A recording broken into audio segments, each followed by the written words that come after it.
मेरा नाम सोनू कंवर, कक्षा 7 है। कलयुग समाज के अशुभ लक्षण।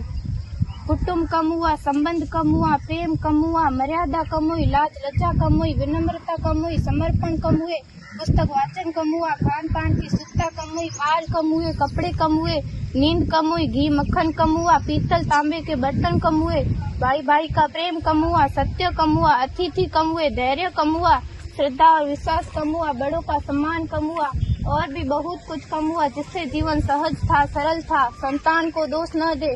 बालक या बालिका को इंग्लिश मीडियम में पढ़ाया, अंग्रेजी बोलना सिखाया। बर्थडे और मैरिज एनिवर्सरी जैसे जीवन के शुभ प्रसंगों को अंग्रेजी कल्चर्स के अनुसार जीना ही श्रेष्ठ माना।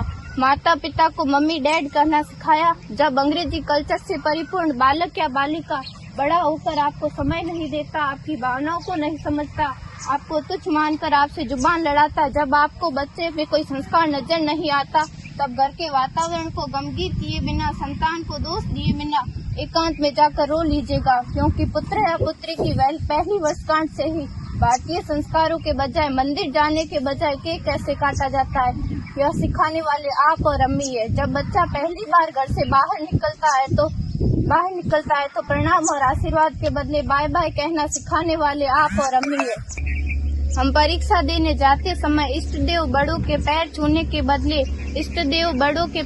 के बदले बेस्ट ऑफ लक कहकर परीक्षा भवन तक छोड़ने वाले आप और अम्मी है। बालक या बालिका के सफल होने पर घर में परिवार के साथ बैठकर खुशियां मनाने के बदले होटल में पार्टी मनाने की प्रथा को बढ़ावा देने वाले आप और अम्मी है। बालक या बालिका के विवाह के पश्चात कुल देवता देव दर्शन भेजने से पहले हनीमून के लिए फॉरेन टूरिस्ट स्पॉट भेजने की तैयारी करने वाले आप और अम्मी है। ऐसी कई ढेर सारी अंग्रेजी कल्चर्स को हमने जाने अनजाने स्वीकार कर दिया है।